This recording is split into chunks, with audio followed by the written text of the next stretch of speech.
Against the gods अर्थात देवताओं के विरुद्ध।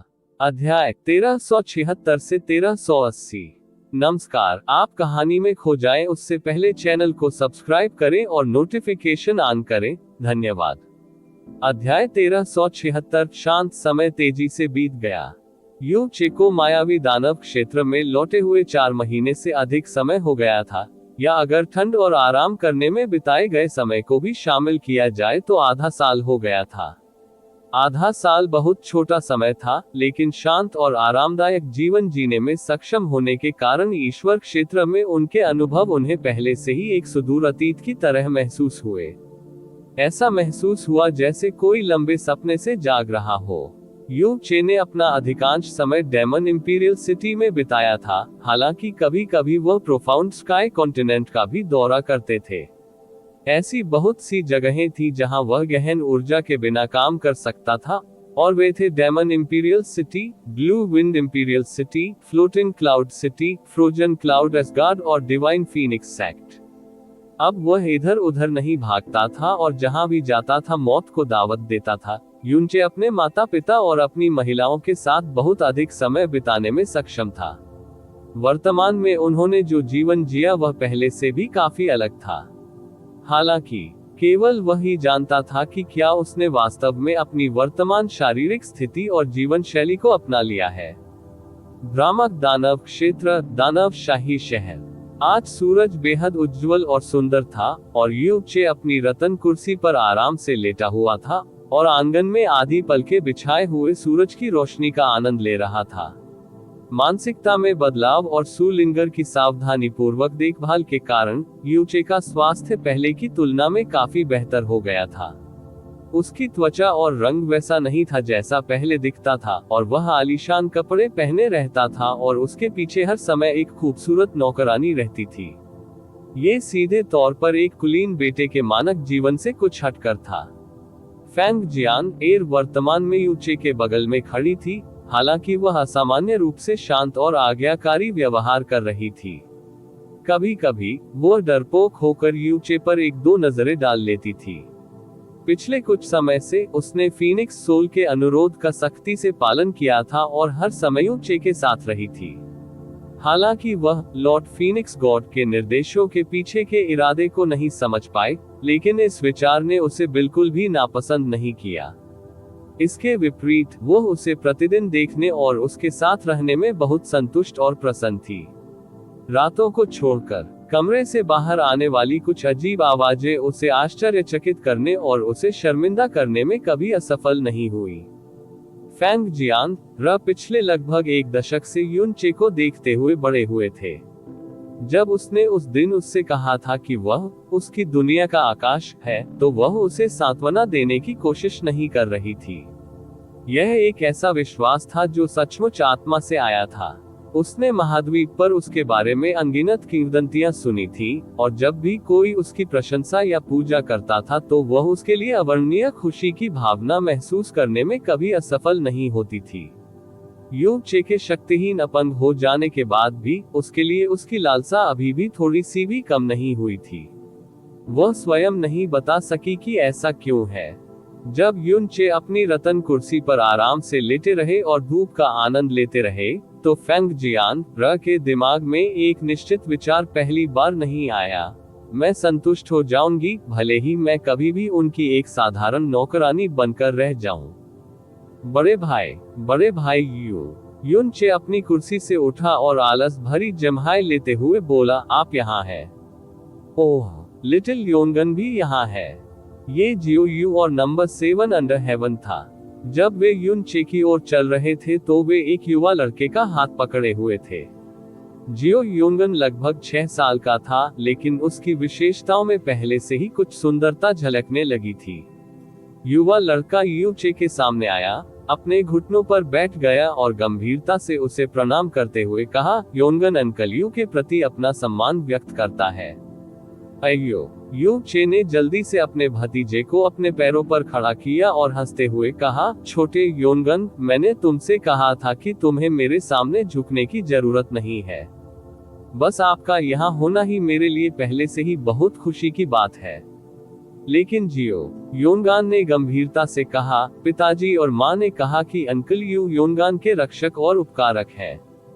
इसलिए मुझे न केवल अंकल यून को प्रणाम करना चाहिए, बल्कि मुझे बड़े होने पर पिताजी और माँ की तरह ही संतानोचित सम्मान भी दिखाना चाहिए। हा हा हा हा। यू चे ने अपना सिर हिलाया और एक बार अपने प्यारे छोटे चेहरे पर हाथ फेरते हुए कहा, कितना प्यारा और विचारशील लड़का है। तुम निश्चित रूप से मेरे भतीजे हो। Big brother Yun number 7 under heaven ने उसे देखकर मुस्कुराया, मैं देख रहा हूँ कि आपका रंग और भी बेहतर होता जा रहा है। वास्तव में मुझे लगता है कि आपका कुछ वजन बढ़ गया है। क्या वजन? यून चे को इतना सदमा लगा कि वह लगभग उछल पड़ा। फिर उसने जियान प्र को बेहद जरूरी लहजे में आदेश दिया, जियान प्र, अगले भोजन से शुरू करके मेरे भोजन के हिस्से में 30% की कटौती करना सुनिश्चित करें। मैं अपनी शक्ति खो सकता हूँ, लेकिन अपने शरीर का आकार कभी नहीं। फेंग जियाने, 7वीं बहन तो बस मजाक कर रही है, बड़े भाई आपका वजन बिल्कुल भी नहीं बढ़ा है। ओह भगवान का शुक्र है, जियो यून कभी झूठ नहीं बोलता, इसलिए यू चे ने उस पर विश्वास किया और राहत की लंबी सांस ली। आराम करने के बाद उसने पूछा, तो क्या तुम लोग आज यहाँ बेकार की बातें करने आए हो, या कोई ऐसी चीज है जिसके लिए तुम्हें मेरी जरूरत है? इसके बारे में। जियो यून ने नंबर 7 अंडर हेवन पर एक नजर डाली, और वास्तव में दोनों पक्षों के चेहरे एक ही समय में लाल हो गए। फिर नंबर 7 अंडर हेवन ने जानबूझकर दूर देखा, ये स्पष्ट संकेत था कि वह उस बारे में बात करने वाली नहीं थी जो वे आज यू चे के साथ बात करने आए थे। जियाओ यून काफी देर तक झिझका, इससे पहले कि अंततः उसने यू चे से पूछने के लिए पर्याप्त दृढ़ संकल्प जुटाया, बड़े भाई मेरा सवाल है, क्या वास्तव में हर जगह दिव्य गहन क्षेत्र के गहन अभ्यासी हैं ईश्वर क्षेत्र? नंबर 7 अंडर हेवन उस पर लगभग अपने पैरों पर लड़खड़ा रही थी। उसे ऐसा महसूस हुआ कि वह जियो को उसके सिर के पीछे थप्पड़ मार दे। उनकी प्रतिक्रियाएं यून चे की नजरों से बच नहीं पाईं, और उन्होंने प्रश्न का उत्तर बड़े ही भावपूर्ण तरीके से दिया, ठीक है, मैं इतनी दूर तक नहीं जाऊंगा, लेकिन ये सच है कि ईश्वरीय मार्ग को प्राप्त करना एक ईश्वरीय क्षेत्र के गहन अभ्यासी के लिए बस शुरुआत है। बिल्कुल शुरुआत है। जियो यून हैरान लग रहा था, लेकिन उसे नहीं पता था कि यू चे की प्रतिक्रिया इससे भी बदतर थी जब उसे पहली बार पता चला कि दिव्य उत्पत्ति क्षेत्र के विशेषज्ञ आम थे, और स्नो सॉन्ग दायरे में सम्राट कुत्तों से भी निचले स्तर के थे। उन्होंने समझाया, ईश्वर क्षेत्र में हमारी साधना प्रणाली प्राथमिक गहन क्षेत्र से लेकर संप्रभु गहन क्षेत्र तक को नॉन-ईश्वर क्षेत्र के रूप में जाना जाता है, जबकि उनकी साधना प्रणाली को दिव्य गहन क्षेत्र के रूप में जाना जाता है जो मृत्यु दर से परे है। दैवीय गहन क्षेत्र के 7 चरण हैं, जो दैवीय उत्पत्ति क्षेत्र से शुरू होकर दिव्य मास्टर क्षेत्र तक है। उस मामले में फीनिक्स देवी, क्षमा करें, मेरा मतलब भाभी फेंग दिव्य तरीके से किस चरण में है? जियो यू की आंखें हल्की सी चमक उठी, उसे दिव्य गहन क्षेत्र में काफी ऊपर होना चाहिए, है ना? यून चे ने उत्तर दिया, वो वर्तमान में दिव्य उत्पत्ति क्षेत्र के 3रे स्तर और दिव्य मार्ग के निचले स्तर पर है, वह दिव्य उत्पत्ति क्षेत्र के मध्य चरण तक भी नहीं पहुंची है। उद्धरण चिन्ह ... हाँ, जियो यून एक बार फिर चौंक गया क्योंकि उसके चेहरे पर अविश्वास छलक उठा, लेकिन वह प्रोफाउंड स्काई कॉन्टिनेंट और इल्यूसरी डेमन दायरे दोनों में नंबर 1 गहन अभ्यासी है। हो सकता है कि वो उस समय आपसे भी अधिक शक्तिशाली रही हो, बिग ब्रदर। कैसे? ये कैसे संभव है? आपको उनकी इस तरह तुलना नहीं करनी चाहिए। यून चे ने कहा, हमारी दुनिया और उनकी दुनिया 2 अलग अलग स्तरों पर है। यदि एक दिन आपको ईश्वर क्षेत्र की यात्रा करने और उनकी आध्यात्मिक ऊर्जा या संसाधनों को जानने का मौका मिले, तो आप समझ जाएंगे कि मेरा क्या मतलब है। वास्तव में, आप जानते हैं कि बेहतर होगा कि आप वहां कभी न जाएं। यह अच्छी जगह नहीं है। हुओपोन का जन्म एक मध्य सितारा क्षेत्र में हुआ था, और वह कॉन्फेड गॉड बैटल में भाग लेने में सक्षम था क्योंकि वह गोल्डन क्रो स्पिरिट की सभी विरासत प्राप्त करने के लिए पर्याप्त भाग्यशाली था। हालांकि वह बीच में बुरी तरह हार गया था, लेकिन उसने निस्संदेह फ्लेम गॉड क्षेत्र के लिए इतिहास रच दिया था। अगर यू चे ने ऐसा नहीं किया होता, अस्तित्व में वह मध्य सितारा लोकों का नायक और किंवदंती भी बन गया होता। फेंग जुएर की स्थिति हुओ पोन के समान थी। यदि वह फ्लेम गॉड दायरे में पैदा हुई होती तो उसकी उपलब्धियां हुओ पोन से कम नहीं होती। वास्तव में अगर वह अभी फ्लेम गॉड दायरे की ओर जाती तो यान जुएहाई बनाने के लिए उसे अपनी रक्तरेखा की आवश्यकता होती। फीनिक्स सेक्ट मास्टर अपने घुटनों पर गिर गया। उसकी गहरी ताकत प्रभावशाली नहीं हो सकती है, लेकिन उसकी फीनिक्स वंशावली इतनी शुद्ध थी कि यू चे भी उसकी बराबरी नहीं कर सका। तो आप कितनी ऊंचाई तक पहुंचे, बिग ब्रदर? जियो यून ने फिर एक और प्रश्न पूछा। क्या आप दिव्य उत्पत्ति क्षेत्र के अंतिम चरण में थे, या उससे भी आगे? उद्धरण चिन्ह उद्धरण चिन्ह। यू चे मुस्कुराया और अपना सिर हिलाया। इससे कोई फर्क नहीं पड़ता, है ना? ये सब अतीत में है। हम आपके व्यवसाय के बारे में बात क्यों नहीं करते?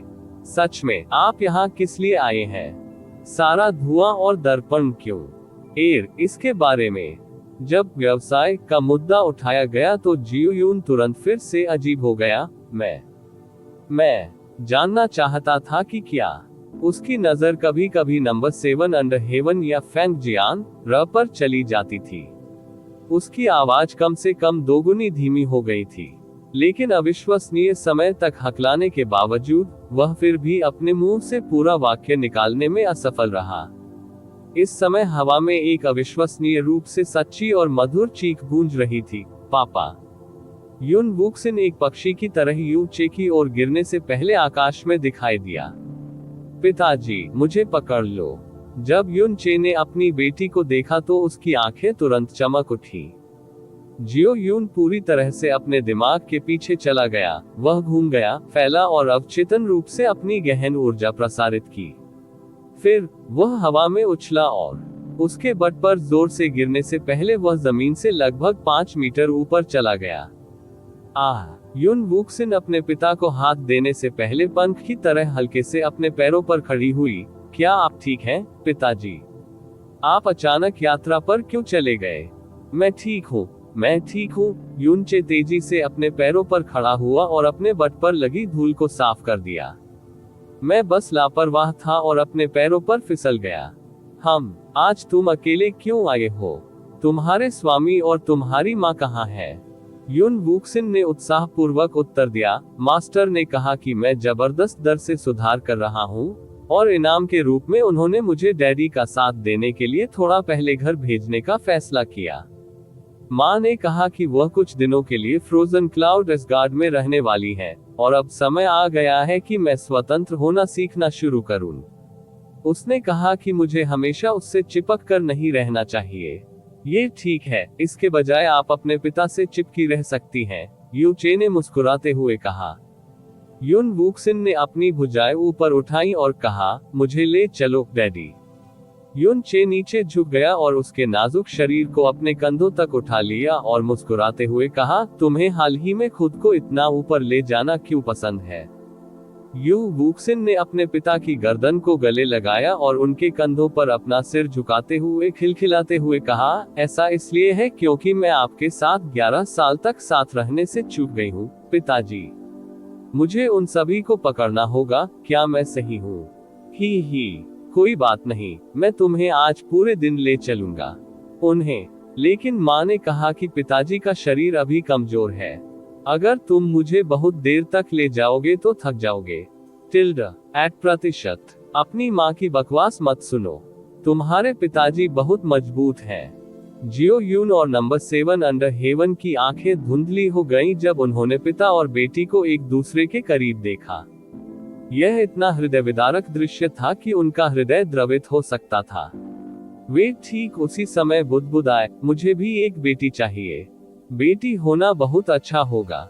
आक्रोश के बाद उन्होंने एक दूसरे की ओर देखा और नंबर 7 अंडर हेवन ने जियो यून की कमर पर जोर से चुटकी काटी। तो फिर आपने अभी कुछ क्यों नहीं कहा?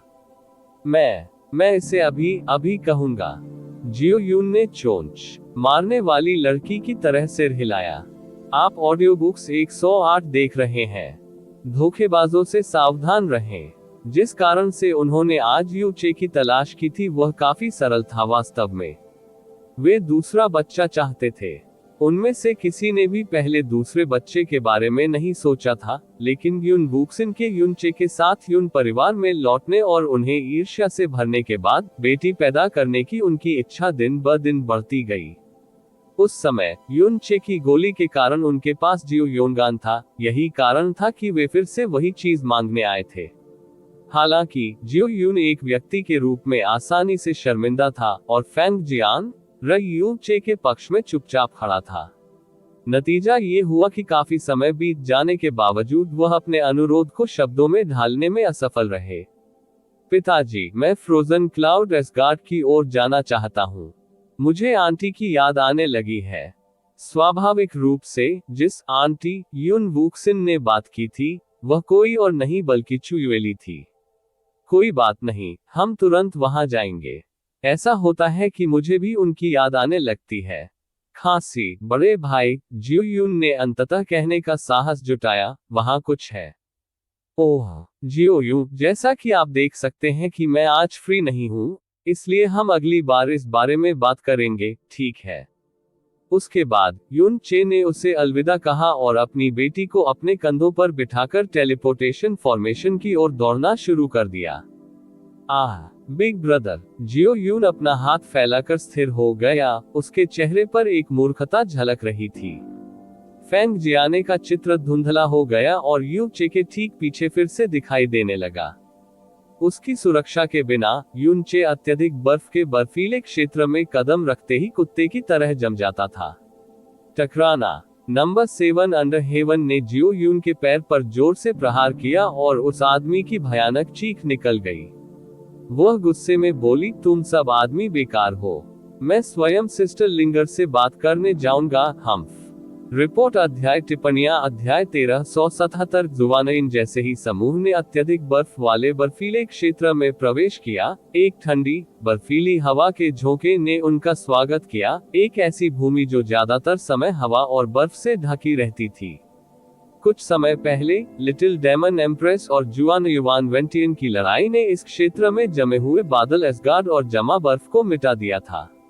लेकिन प्रकृति को इस स्थान को एक बार फिर मोटी बर्फ से ढकने में कुछ वर्षों का समय लगा। दूरी में जमे हुए बादल एसगार्ड बर्फ के असली एसगार्ड की तरह लग रहे थे। इसने इतनी दूर से भी एक काल्पनिक ईश्वरीय छाप छोड़ी और यह अस्तित्व मात्र से ही सभी निंदनीय विचारों और मानवीय उपस्थिति को दूर करने में सक्षम था। वास्तव में जमे हुए बादल एसगार्ड इसके पुनर्निर्माण के बाद प्रोफाउंड स्काई कॉन्टिनेंट के 4 महान पवित्र मैदानों के शीर्ष पर चढ़ गए थे। अनगिनत गहन अभ्यासी दूर से ही इसकी पूजा करने के लिए अत्यधिक बर्फ के बर्फीले क्षेत्र में आए थे, लेकिन किसी ने भी इमारत के करीब एक कदम भी उठाने की हिम्मत नहीं की थी। यू चे के चारों ओर अचानक एक अदृश्य लाल ढाल दिखाई देने से पहले फैंग जियाने की आंखें लाल हो गईं, जिससे ठंड को उससे दूर रखा जा सके।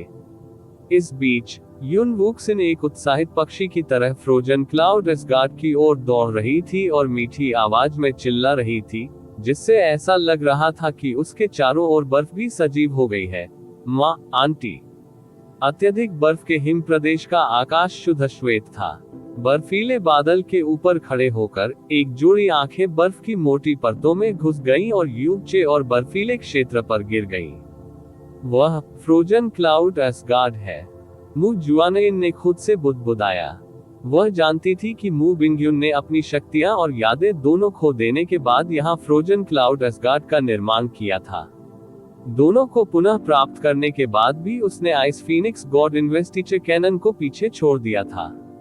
इसके अलावा अपने असली घर लौटने के बावजूद वह फ्रोजन क्लाउड एसगार्ड को बहुत याद करती थी। ये पहली बार था जब म्यू जुआनिन ने फ्रोजन क्लाउड एसगार्ड को अपनी आंखों से देखा था। मु जुआनिन को नहीं पता था कि वह फिर से गुप्त रूप से इस दुनिया में क्यों आई है। उसने मु बिंगयुन से इसके अस्तित्व के बारे में भूलने और कभी भी वहां न जाने की शपथ ली थी, लेकिन कुछ ही महीनों में वह वादा पहले ही पूरा हो चुका था। जब मैं यहाँ आता हूँ तो हमेशा बर्फबारी होती है। मैं लगभग विश्वास कर सकता था कि वे हैं मेरा स्वागत करते हुए। यूचे ने हवा और बर्फ को महसूस करने के लिए अपने हाथ ऊपर उठाते हुए आत्ममुग्धता से कहा। फैंग जियान र ने अपने होंठ सिकोड़ लिए और मुस्कुराए। हर कोई जानता है कि युवा मास्टर ही वह कारण है जिसके कारण फ्रोजन क्लाउड असगार्ड एक पवित्र भूमि बन गया है। स्वाभाविक रूप से युवा मास्टर का स्वागत करना दुनिया का कर्तव्य है।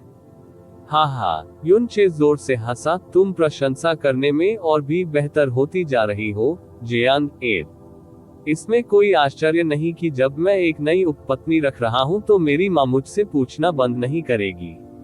फैंग जियान एर लाल हो गई और तुरंत अपना सिर नीचे की ओर झुका लिया। असगार्ड मास्टर, आसमान से एक लड़की की उत्साहित आवाज आई और यू चे ने ऊपर देखा तो मुरोग क्यानिक्स्यू एक बहुत छोटी लड़की का हाथ पकड़े हुए आसमान से उतर रही थी। छोटी लड़की का आकार युनवुक्सिन के समान ही दिख रहा था, सिवाय इसके कि उसके कपड़े पुराने थे और उसकी आंखें थोड़ी गंदी थीं। हालांकि उसकी आंखें क्रिस्टल की तरह शुद्ध लग रही थी।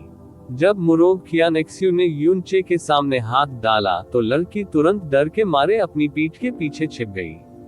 सीनियर मास्टर मुरोग युचे ने छोटी लड़की पर नजर डालने से पहले सिर हिलाया। क्या वह आपकी नई शिष्या है? असगार्ड मास्टर को रिपोर्ट करते हुए मुरोग क्यानिक्स्यू ने सम्मानपूर्वक कहा, हमने उसे उत्तरी क्षेत्रों में पाया। उसके माता पिता एक भयंकर जानवर के हमले के दौरान मर गए और उसके पास जाने के लिए कोई जगह नहीं है। मैंने देखा कि वह बेहद प्रतिभाशाली थी, इसलिए मैं उसे लिंगयू के पालन पोषण के लिए यहाँ वापस ले आया। ओह, मैं समझा। यू चे ने सिर हिलाया। इससे पहले कि उसका स्वर अचानक असहाय हो जाता, मैंने तुमसे पहले ही कई बार कहा था कि मैं तुम्हारा असगार्ड मास्टर नहीं हूँ। तुम्हें इतना सम्मानपूर्वक व्यवहार करने की जरूरत नहीं है। इसे भूल जाओ। तुम्हें जो करना है वो करो। मुझे यकीन है कि अगर मैं इसे 10,000 बार भी दोहराऊं तो भी आप सब नहीं सुनेंगे।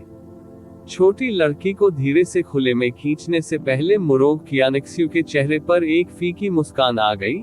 जुवानिन, ये हमारे महान असगार्ड मास्टर हैं। युचे अचानक जोर से कांपने लगी और बोली, क्या? तुमने उसे क्या कहा? युचे की कठोर प्रतिक्रिया और अभिव्यक्ति में बदलाव ने मुरोग क्यानिक्स्यू को पूरी तरह से चौंका दिया। छोटी लड़की इतनी डर गई थी कि वह फिर से मुरोग क्यानिक्स्यू की पीठ के पीछे छिप गई। असगार्ड मास्टर को रिपोर्ट करते हुए मुरोग क्यानिक्स्यू ने जल्दी से उत्तर दिया, ये लड़की गहरे चंद्रमा पर पैदा हुई थी और मैं उसे दूसरी असगार्ड मालकिन के जन्मस्थान पर मिला, जिसका नाम क्यूएन था। इसीलिए मैंने उसका नाम क्वजुवानाइन रखा। क्या इस नाम में कुछ गड़बड़ है?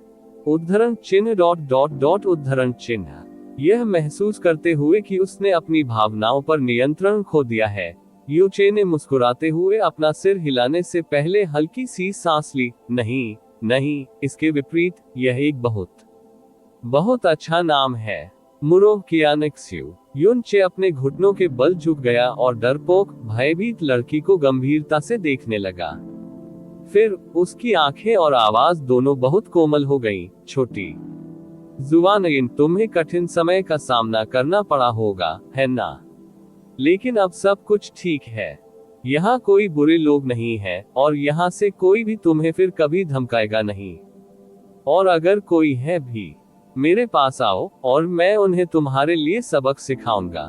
तो डरो मत, ठीक है? मुरोग क्यानिक्स्यू ने आश्चर्य से अपनी भौहें थोड़ी ऊपर उठाई। उसकी कोमल आवाज और निगाहें बिना आवाज किए छोटी लड़की के दिल से डर और घबराहट को मिटा देती दिख रही थी। उसने हल्के से सिर हिलाने से पहले युचे की ओर देखा। उसके बाद युचे उठे और कहा, सीनियर मास्टर मुरोग, मुझे नहीं लगता कि आपको उसे लिंगयू तक पहुंचाने की जरूरत है। मेरा सुझाव है कि आप उसे अपने अंदर ले ले।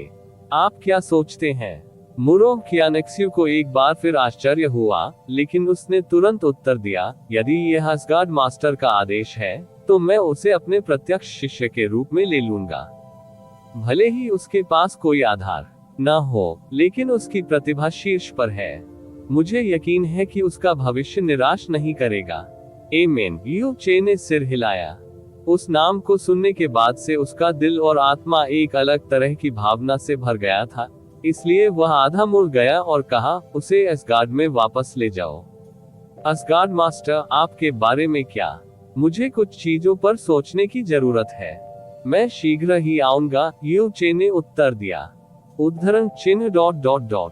हाँ, मुरोक कियानेक्स्यू ने फैंग जियान र को ध्वनि प्रसारण भेजने से पहले उत्तर दिया, आपको परेशान करने के लिए खेद है, लेकिन कृपया हमारे असगार्ड मास्टर मिस जियान र की रक्षा करें। उसके बाद मुरोक कियानेक्सू ने युन चे को लड़की के साथ छोड़ दिया। हालांकि जब वह पहली बार आई थी तब की तुलना में वह कहीं अधिक हैरान महसूस कर रही थी। असगार्ड मालकिन, छोटी लड़की ने ध्यान से धीमी आवाज में पूछा, वह कौन है? मुरोक कियानेक्स्यू ने कहा, क्या आपने यू चे का नाम सुना है? लड़की की आंखें चमक उठी, इससे पहले उसने जोर से सिर हिलाया, मेरे पास है। पिताजी और माँ कहते थे कि वह दुनिया का सबसे महान व्यक्ति है और उसने ही हमारे देश को बचाया है। ये सही है। मुरोक कियानेक्स्यू ने थोड़ा सिर हिलाया, आपके माता पिता सही हैं। अपनी शक्तियां खो देने के बाद भी वह अभी भी दुनिया का सबसे महान व्यक्ति है। यहाँ से अब आप मुझे असगार्ड मिस्ट्रेस नहीं कहेंगे, बस मुझे मास्टर कहो। मालिक, क्या आप जानते हैं? मुरोक कियानेक्स्यू ने फुसफुसाने से पहले छोटी लड़की की ओर देखा, उसने पहले जो कहा था उसके लिए धन्यवाद, जब तक तुम जीवित हो तुम्हें फिर कभी धमकाया नहीं जाएगा। छोटी लड़की के होंठ भ्रम और बेबसी से फट गए। क्वाजुवानगिन, मुरोक कियानेक्स्यू ने मन ही मन सोचा, नाम ने उसमें इतनी बड़ी प्रतिक्रिया क्यों उत्पन्न की। इस बीच यू चे बर्फ पर बैठा था और सफेद रंग की अंतहीन दुनिया को देख रहा था। काफी देर तक वह वहीं स्थिर खड़ा रहा। क्या हुआ, युवा मास्टर? फैंग जियाने ने धीरे से पूछा। उद्धरण चिन्ह ... उद्धरण चिन्ह। यू चे चकित लग रही थी और पूरी तरह उपस्थित नहीं थी। मुझे याद आने लगी है। मास्टर, क्या हम इस जीवन में कभी दोबारा नहीं मिलेंगे? मालिक, फैंग जियान र और भी अधिक भ्रमित लग रहे थे। ऐसा इसलिए था क्योंकि उसकी याद में ऐसा कोई नहीं था जो इस आदमी से उस उपाधि का हकदार हो। बादलों के ऊपर एक बर्फीली नीली आकृति थोड़े कांपते कंधों के साथ दृश्य से दूर चली गई, बहुत देर बाद तक खुद को रोकने में असमर्थ रही। अंत में जब हवा तेज और तेज होने लगी तो वह चली गई, चुप्पी से बचे। समय तेजी से बीत गया और पलक झपकते ही कुछ और महीने बीत गए। पश्चिमी दिव्य क्षेत्र, ड्रैगन गॉड क्षेत्र, संसार की निषिद्ध भूमि पर तो कोई प्रगति नहीं हुई। शेन शी ने पूछा और उसके होठों से कुछ सबसे सामान्य शब्द फूट पड़े।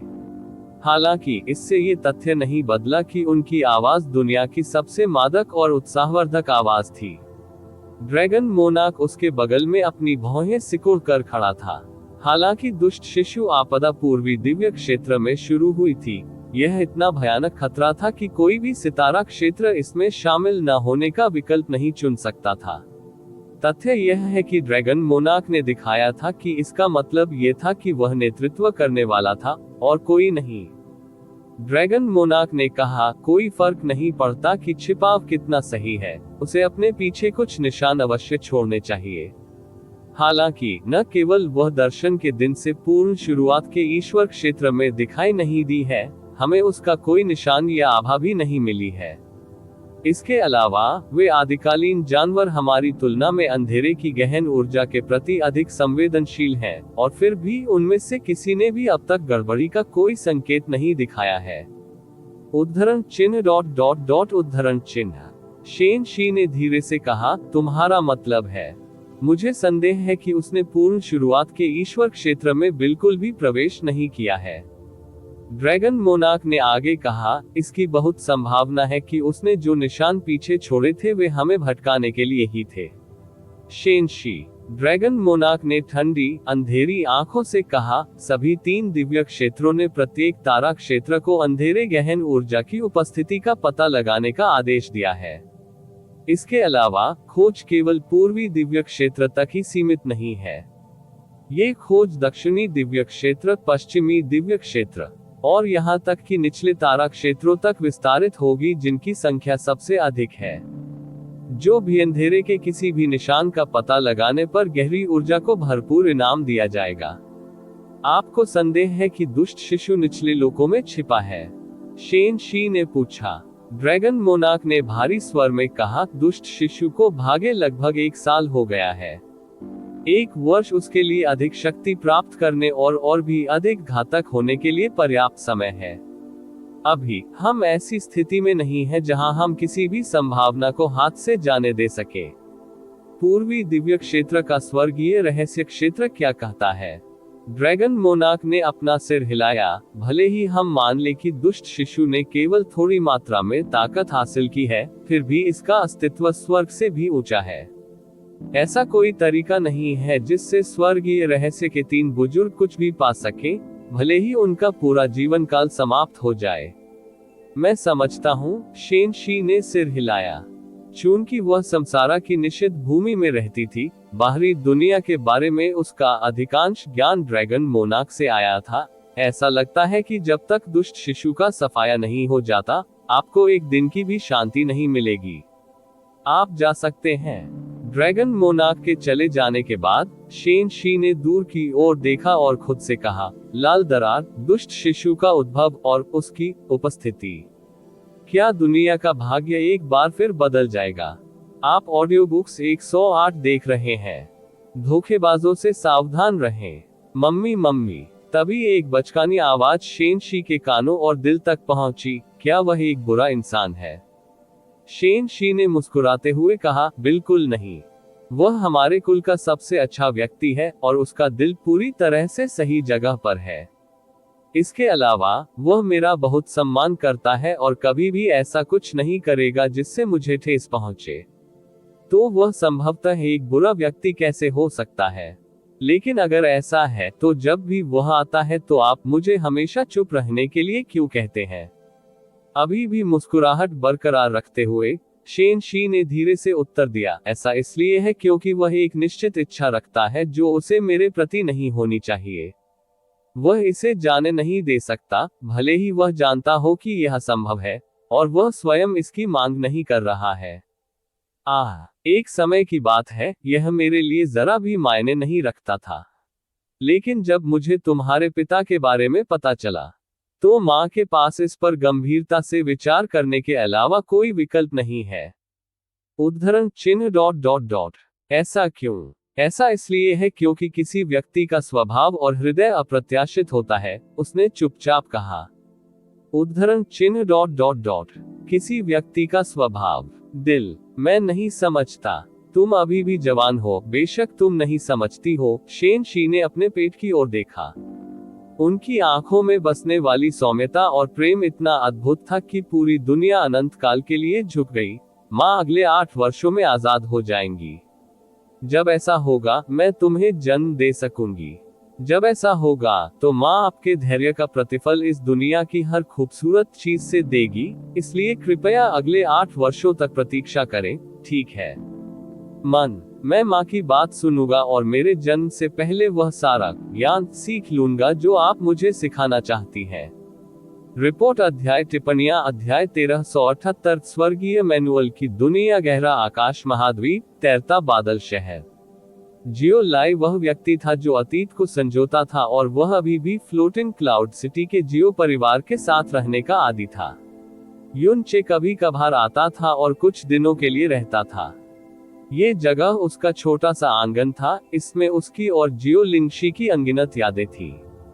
ईश्वर क्षेत्र में उनके अनुभव पहले से ही उन्हें एक दूर की स्मृति की तरह लग रहे थे, लेकिन 1 दशक से अधिक समय जो उन्होंने जियो लिंगशी के साथ बिताया था वह अभी भी उनके दिमाग में ऐसे चमक रहा था जैसे कल की बात हो।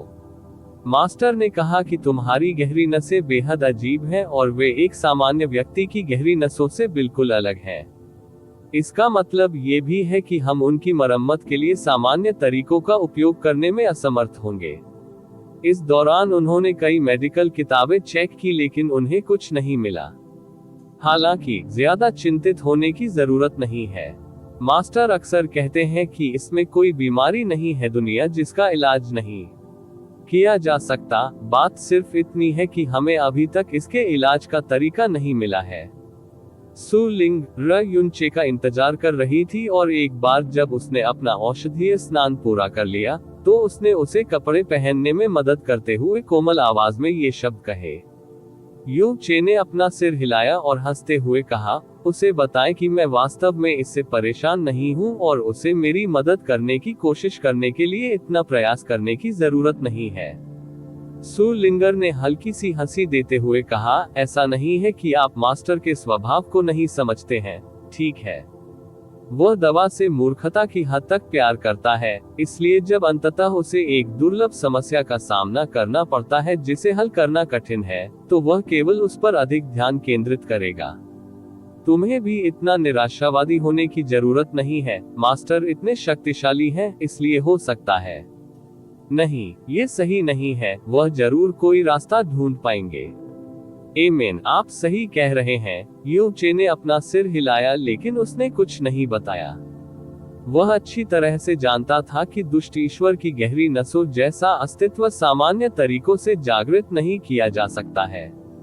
सु लिंगर के हाथ उसकी छाती पर बने रहे, भले ही उसने उसे उसके वस्त्र बांधने में मदद की थी। फिर उसने बेहोश होकर अपना नाजुक चेहरा ऊपर उठाया और उसे देखने लगी जो ठीक उसके सामने था। सु लिंगर की आंखें और अधिक धुंधली और उदास हो गईं। उसका नाजुक शरीर आगे की ओर झुका हुआ था, उसकी कोमल कोमलता उसकी छाती पर टिकी हुई थी। तथ्य यह है कि आप यहाँ मेरे साथ सुरक्षित और स्वस्थ रहने में सक्षम हैं। ये वास्तव में एक अच्छी बात है। उसकी खूबसूरत आंखें बंद हो गईं और उसने धीरे से कहा, उस समय के दौरान मैं वास्तव में बहुत डरी हुई थी।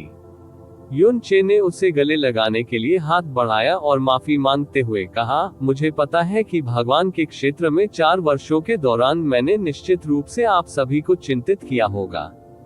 तुम्हें इसके बारे में पता नहीं था, लेकिन सु लिंग ने उसके आलिंगन में रहते हुए अपना सिर हिलाया। जिस दिन तुम चले गए, बड़ी बहन लिंगजी थोड़ी देर के लिए बेहोश हो गई और उसके बाद वह हर बार बेहोश हो जाती थी कुछ समय। कभी कभी यह हर महीने में एक बार होता, कभी कभी यह हर कुछ दिनों में एक बार होता। उद्धरण चिन्ह ... क्या यू चे की भौहें तन गई? लिंगजी, वह किसी ने मुझे इस बारे में क्यों नहीं बताया? सु लिंगर ने यू चे की छाती को धीरे से सहलाकर उसे सांत्वना दी और उसे हल्की सी मुस्कान दी। उसे डर था कि आप चिंतित होंगे, इसलिए उसने हम में से किसी को भी आपको बताने की अनुमति नहीं दी। इसके अलावा, जब से आप वापस आए हैं, वह दोबारा बेहोश नहीं हुई है, और यह केवल इसी वजह से था कि मैंने पहले स्थान पर इसका उल्लेख करने का साहस किया। यू चे, वह स्पष्ट रूप से आपके बारे में बहुत चिंतित थी। इसके अलावा, हर बार जब वह बेहोश होती थी तो उसे एक बुरा सपना आता था। इसके अलावा, ये वही दुष्स्वप्न था और हर बार जब वह जागती थी तो ऐसा इसलिए होता था क्योंकि वह उसी दुष्स्वप्न से चौंक कर जाग जाती थी। कौन सा दुष्स्वप्न? यू चे ने अनजाने में पूछा। उसने कहा कि उसने सपना देखा कि आप तारों से भरी दुनिया में खून से लथपथ थे और आपका शरीर छिद्रों से भरा हुआ था, और अंत में आप लाल रंग की लिपटों में राख में बदल गए। सु लिंग धीरे से कहा। युन चे उसके सामने सुरक्षित और स्वस्थ थी, इसलिए ये स्वाभाविक था कि वह अब शांति से उन दृश्यों का वर्णन कर सकती थी जिनकी उसने पहले कल्पना करने की हिम्मत भी नहीं की थी। यू चे बेहद हैरान था। उस दौरान वह बहुत डरी हुई थी। हालांकि मैं उसे यह कहकर दिलासा देता रहा कि उसके सपने अंततः सच नहीं थे, लेकिन साथ ही मैं बहुत डरा हुआ भी था। उद्धरण चिन्ह ... उद्धरण चिन्ह। काफी समय बीत गया और उसने यू चे का उत्तर नहीं सुना। अगर उसने इस समय अपना सिर उठाया तो उसे पता चला कि यू चे की आंखें आश्चर्य से खाली हो गई थी। काफी समय के बाद आखिरकार उसे होश आया और उसने मुस्कुराते हुए कहा, ये सभी सपने स्वाभाविक रूप से नकली हैं। आप चिंता न करें, मैं गारंटी देता हूं कि मैं अब से अच्छा व्यवहार करने वाला और ईमानदार रहूंगा। आप सभी को अब मेरे बारे में चिंता करने की जरूरत नहीं होगी। तारों का प्रकाश, खून से लथपथ, छिद्रों से युक्त, लाल रंग की लपटें, राख में बदलना, असंयोग, ये निश्चित ही एक संयोग था। लिंगजी कहाँ है? उसने लगभग अवचेतन रूप से पूछा। सुलिंगरा ने खुद को उसके आलिंगन से बाहर निकाला। उसकी खूबसूरत आंखों में एक शरारती और चिढ़ाने वाली रोशनी चमक रही थी। मैंने उससे सिर्फ तुम्हें अपने औषधीय स्नान में स्नान कराने में मेरी मदद करने के लिए कहा था, लेकिन वह इसके बजाय भाग गई। तुम्हारे जाने से बहुत पहले ईश्वरीय दायरे, दादाजियों ने पहले ही व्यक्तिगत रूप से आपके रिश्ते को स्वीकार कर लिया है, फिर भी आपने वास्तव में अभी उस पर कोई कदम नहीं उठाया है। ये कुछ ऐसा है जो बिल्कुल आपके जैसा नहीं है, आप जानते हैं। उद्धरण चिन्ह उद्धरण चिन्ह। यू चे की अभिव्यक्ति थोड़ी शर्मिंदगी भरी थी और वह काफी लज्जित स्वर में बोला, लिंगशी और मैं एक साथ बड़े हुए, इसलिए हम एक दूसरे से बहुत परिचित हैं। उसके साथ कोई कदम उठाना आसान नहीं है। आप उसके प्रति बहुत सुरक्षात्मक हैं, लेकिन आप हम में से बाकी लोगों के लिए बहुत बुरे हैं। सुलिंगरा ने नकली गुस्से में चिल्लाया जब उसकी खूबसूरत आंखें थोड़ी सी उसकी ओर मुड़ गईं। ऐसा नहीं हो सकता कि तुम डरते हो कि दादाजी जी तुम्हें डांटेंगे, ठीक है। उद्धरण चिन्ह उद्धरण चिन्ह। यू चे ने अपना सिर हिलाया और बात स्वीकार की, वह एक बात है। परफेक्ट है, सुलिंगर ने मुस्कुराते हुए कहा, अभी दादाजी जियो हर दिन योंगन के साथ खेलने में व्यस्त हैं, उनके पास आपके बारे में चिंतित होने का समय नहीं है। आप सभी जानते हैं कि वह बड़ी बहन लिंगशी का बेसब्री से इंतजार कर रहा होगा कि वह देर सवेर उसके पोते को जन्म देगी। इस समय उसकी आंखें अचानक चमक उठी। क्या आप चाहते हैं कि मैं आपके लिए कुछ दवा तैयार करूं? नहीं नहीं नहीं नहीं, यू चे ने हड़बड़ाहट में अपने हाथ लहराए, मैं इसे खुद कर लूंगा, मैं इसे खुद कर लूंगा। आंगन से बाहर निकलने के बाद यू चे की भौहें थोड़ी झुक गईं और वह गहरे विचार में डूब गया। जियो लिंगजी का वह सपना, वह दुर्स्वप्न उस दिन से शुरू हो गया था जब वह ईश्वर लोक के लिए प्रस्थान कर गया था। इसका मतलब था कि इसकी शुरुआत 4 साल पहले हुई थी और वह लगातार 4 साल तक उसी दुर्स्वप्न का सपना देखती रही। इससे पहले भी जब उसे ये दुर्स्वप्न आया था तो वह हर बार बेहोश हो गई थी और यहाँ तक कि सुलिंगर भी यह नहीं बता सकी थी कि वह बार बार बेहोश क्यों होती रही थी। इसके अलावा सुलिंगर ने जिस सपने का वर्णन करने के लिए बस कुछ शब्दों का इस्तेमाल किया था। चौंकाने वाली बात यह है कि इसमें उस स्थान का सटीक वर्णन किया गया है जहां उनकी मृत्यु हुई थी और उनकी मृत्यु कैसे हुई थी। यहाँ तक कि उनकी मृत्यु के बाद हुए उग्र निर्वाण का भी सटीक वर्णन किया गया था। उसे स्पष्ट रूप से एक अवर्णनीय विचित्रता का एहसास हुआ, लेकिन वह व्यक्ति था जिसने जियो लिंगजी को इस दुनिया में सबसे ज्यादा समझा। वह उसके जन्म के दिन से ही उसके साथ रहा था और वे दोनों एक साथ बड़े हुए थे। उनका व्यक्तित्व और स्वभाव शुद्ध और कमजोर था। गहन मार्ग में उनकी प्रतिभा मध्यम थी और गहन मार्ग के संबंध में उनके पास कोई लक्ष्य या इच्छा भी नहीं थी। उनके साथ की महिलाओं में, चाहे वह प्राकृतिक योग्यता, खेती, रूप, उत्पत्ति या स्थिति हो, वह उन सभी में सबसे साधारण थी। उनके बीच जो अपरिवर्तनीय बात थी वह ये थी कि वे बचपन के प्रेमी थे जो एक साथ बड़े हुए थे, और उनके मन में एक दूसरे के लिए ऐसी भावनाएं थी जिन्हें कभी मिटाया नहीं जा सकता था। इसके पूर्ण संयोग होने के अलावा कोई अन्य स्पष्टीकरण नहीं था जो संभवतः इसे समझा सके। हालांकि अगर उसे कुछ ऐसा सोचना हो जो असामान्य हो। इस समय यू चे के कदम रुक गए और उसे अचानक रहस्यमय काले जैड के उस टुकड़े के बारे में याद आया जिसे उसने चंद्रमा वध शैतान संप्रभु के शरीर से पुनर्प्राप्त किया था। उस समय चाहे वह हो या जैस्मीन, काले जैड का वह टुकड़ा उनके द्वारा आजमाए गए किसी भी तरीके या उनके द्वारा इसमें डालने की कोशिश की गई किसी भी शक्ति का जवाब नहीं देता था। फिर भी जब भी जियो लिंगशी इसके करीब आती तो यह एक विचित्र प्रतिक्रिया देता, जिससे हवा में अतुलनीय रूप से विचित्र शब्दों की पंक्तियां दिखाई देने लगती। युन चे उन शब्दों को बिल्कुल भी नहीं समझता था, फिर भी जियो लिंगशी उनमें से हर एक को समझ सकता था। इससे भी अधिक विचित्र बात तो ये थी कि उसे खुद भी नहीं पता था कि वह इन शब्दों को क्यों पहचानेगी और समझेगी, क्योंकि उसके पास उसने पहले कभी भी इन शब्दों जैसा कुछ नहीं देखा था। फिर भी वह स्वाभाविक रूप से उन्हें समझ सकती थी। उसने इन शब्दों को विश्व विरोधी स्वर्गीय मैनुअल कहा और उसके लिए प्रत्येक शब्द का अनुवाद किया और पढ़ा। ये शब्द किसी प्रकार के धर्मग्रंथ प्रतीत होते थे, लेकिन किसी प्रकार का गहन सूत्र भी प्रतीत होते थे। इसके अलावा उन्हें अंत में अचानक काट दिया गया, इसलिए ये स्पष्ट था कि यह पूरा नहीं था। उन्होंने उस समय जियो लिंगजी को यह स्पष्टीकरण दिया था। उनका स्पष्टीकरण ये था कि यह संभव है कि काले जेड के इस टुकड़े में बहुत मजबूत आध्यात्मिक ऊर्जा थी जो उसकी आभा के साथ संगत थी, इसलिए इसने उस पर प्रतिक्रिया की और उसके साथ एक आत्मा संबंध बनाया। इस प्रकार उसे उन शब्दों को पहचानने की अनुमति मिली। हालांकि उन शब्दों का उपयोग केवल जियो लिंगजी को सांत्वना देने के लिए किया गया था, उस घबराहट को दूर करने के लिए किया गया था जो जियो लिंगजी को उस समय महसूस हुई थी, क्योंकि वह नहीं जानती थी कि क्या हो रहा था।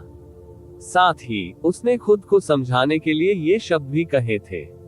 फिर भी यह एक मजबूर स्पष्टीकरण था जिस पर वह खुद को भी विश्वास नहीं दिला सका, लेकिन इसके अलावा उसे कोई और कारण नहीं सूझा।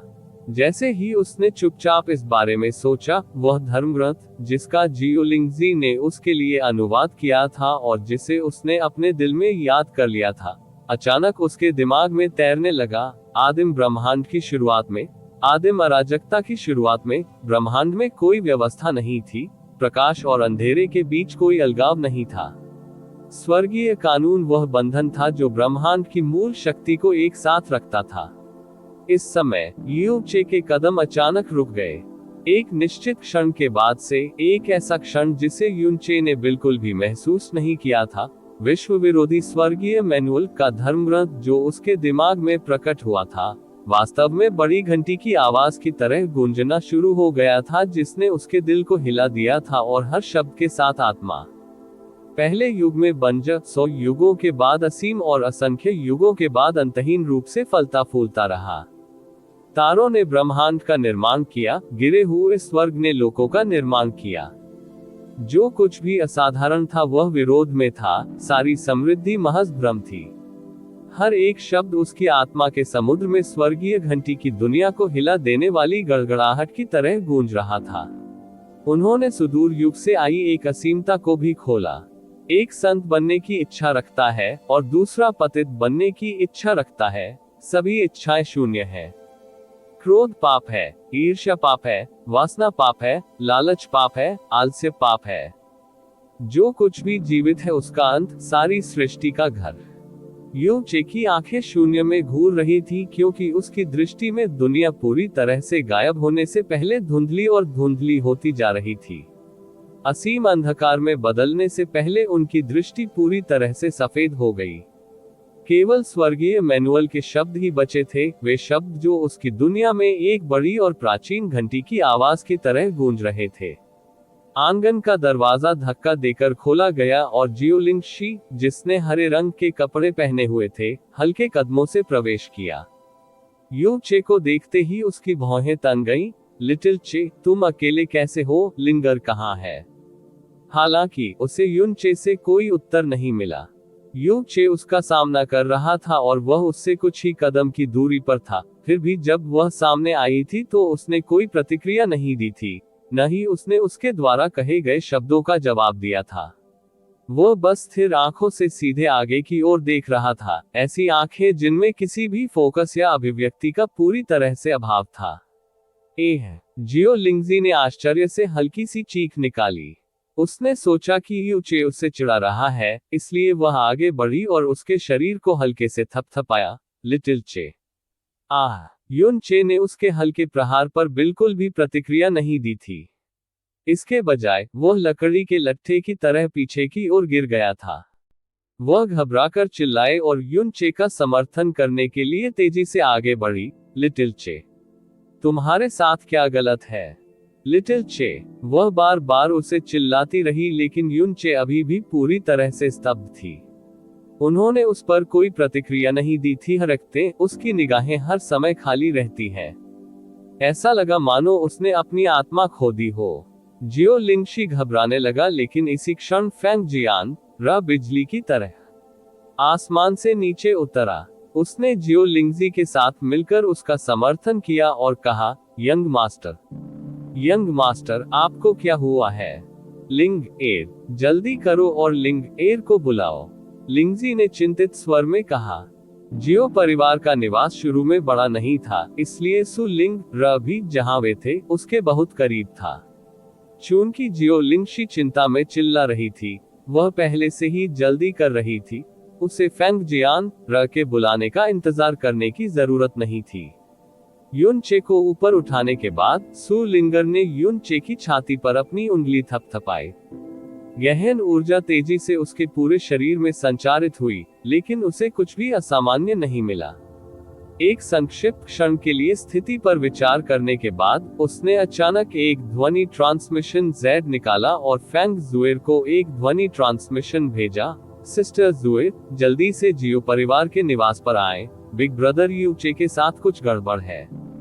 कुछ छोटी सांसों के बाद फेंग जुएर की आकृति जियो परिवार के निवास के भीतर दिखाई दी। लाल बत्ती की चमक के बाद वह यू चे के ठीक सामने आ गई। थोड़ी देर तक युन चे की स्थिति की जांच करने के बाद फेंग जुएर के गुलाबी होंठ थोड़े खुल गए और उसके चेहरे पर एक हैरान करने वाली अभिव्यक्ति दिखाई दी। उसने जियो लिंगशी पर नजर डाली और दोनों ने एक दूसरे के चेहरे पर अविश्वास की अभिव्यक्ति देखी। लिटिल चे के साथ क्या हो रहा है?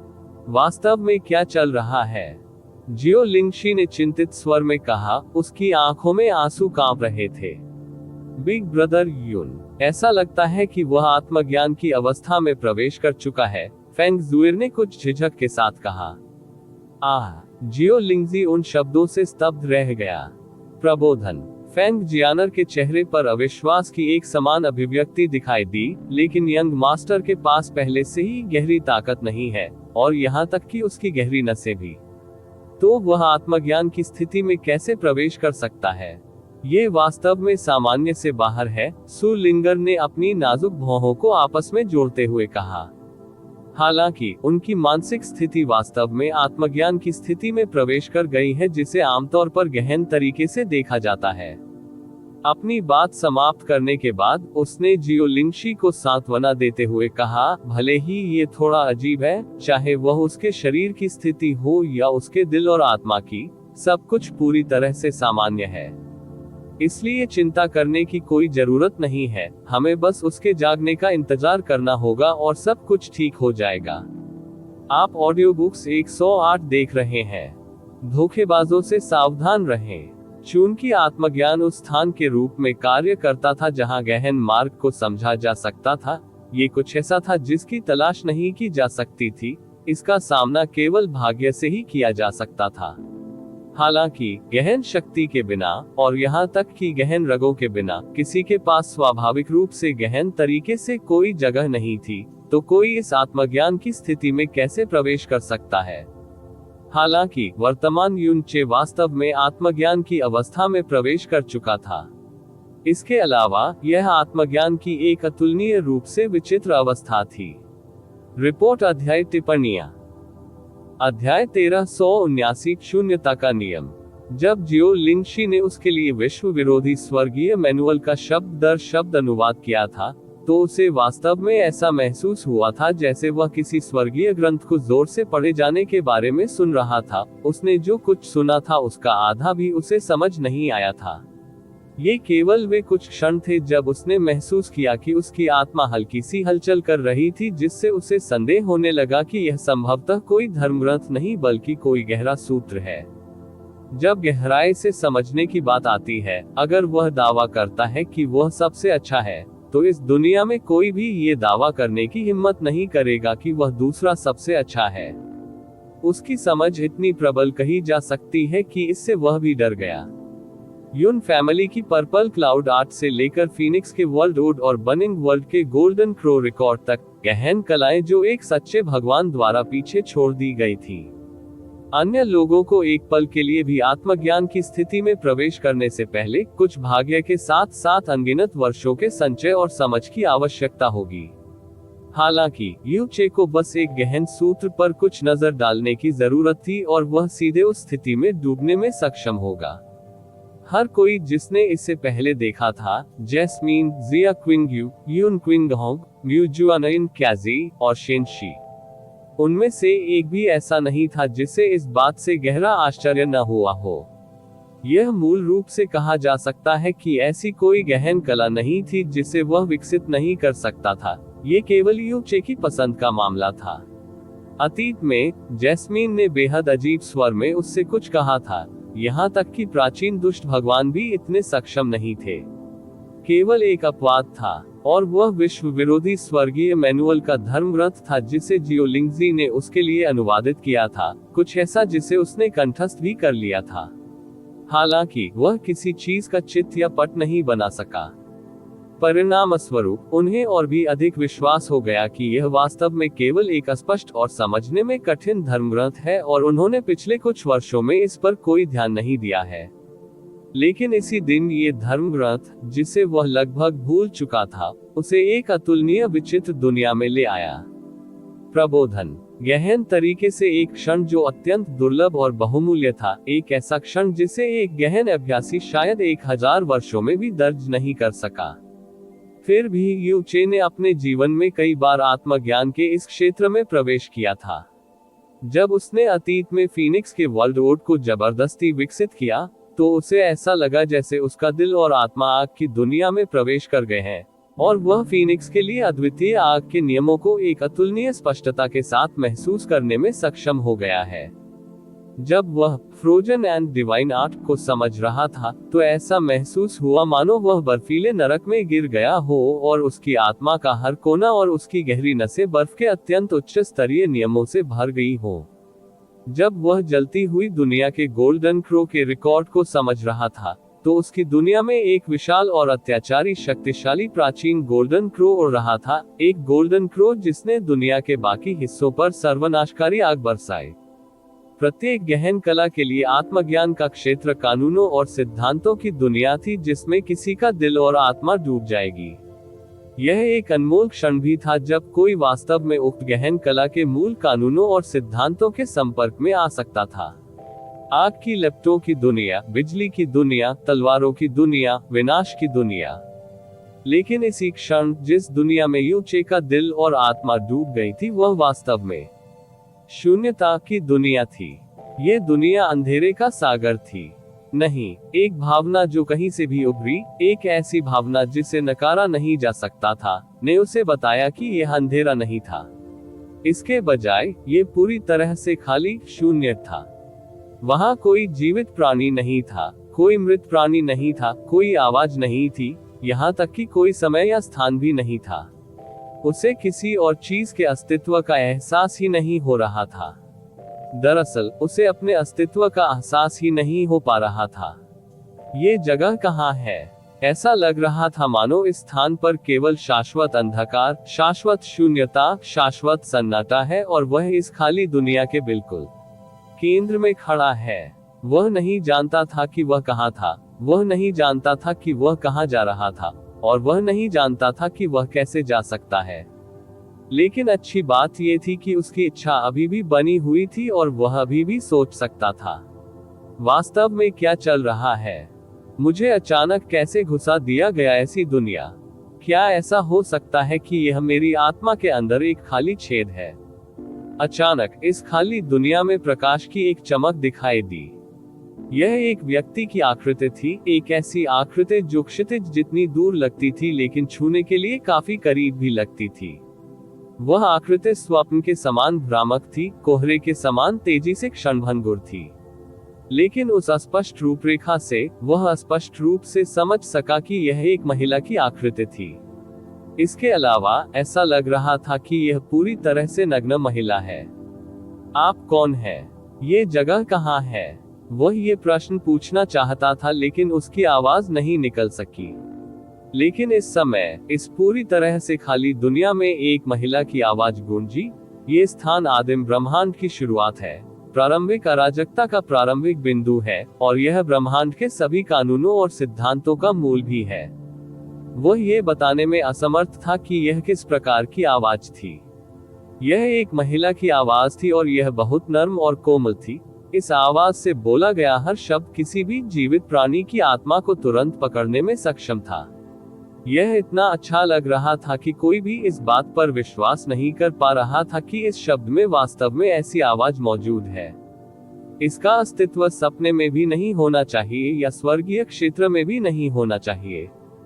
कौन है आप? उसने अपनी वसीयत जारी करने की सख्त कोशिश की।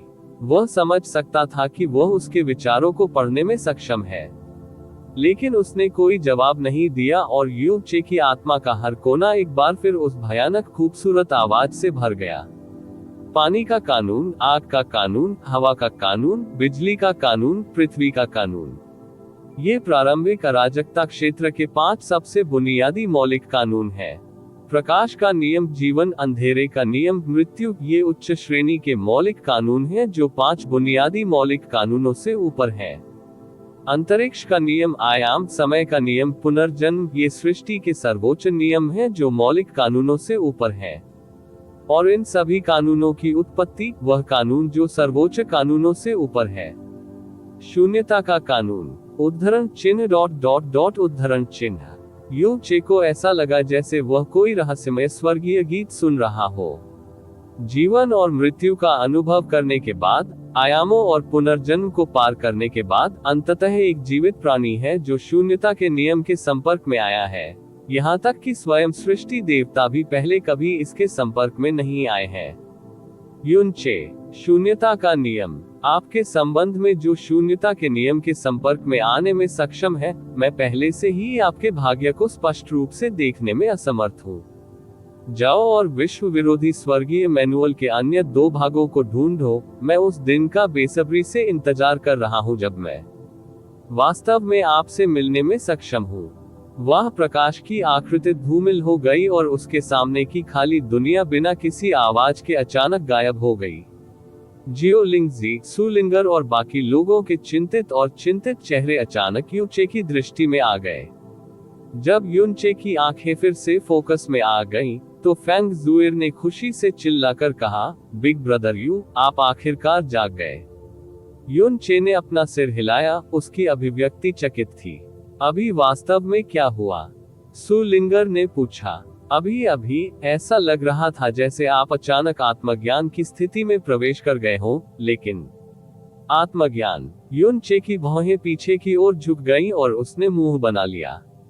उसके दिल और आत्मा की शांति, जिसे उसने अभी अनुभव किया था, वास्तव में आत्मज्ञान का क्षेत्र था।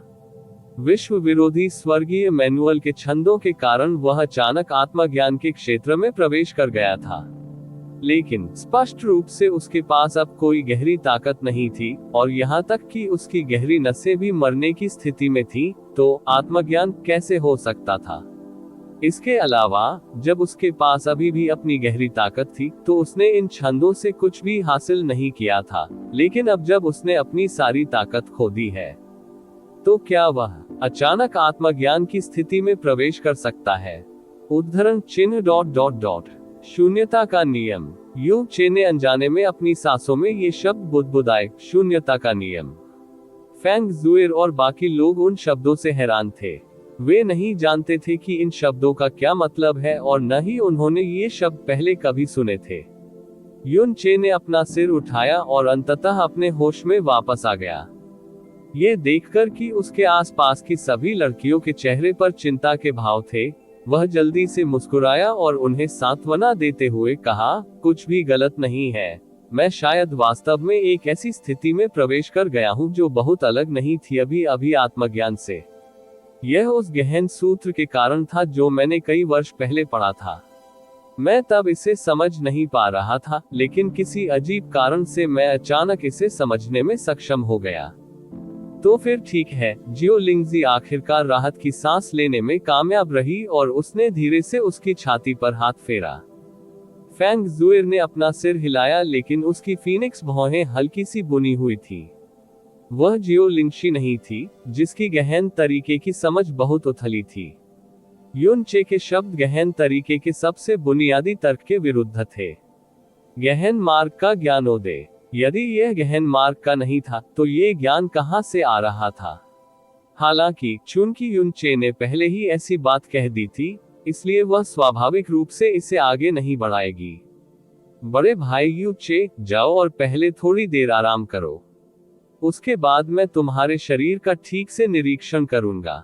अगर मैं नहीं करूंगा तो वे सभी चिंता करना बंद नहीं कर पाएंगे, सुलिंग र ने फीकी मुस्कान के साथ कहा। ओह ठीक है। यू चे अपने कमरे में लौट आया और अपने बिस्तर पर लेट गया।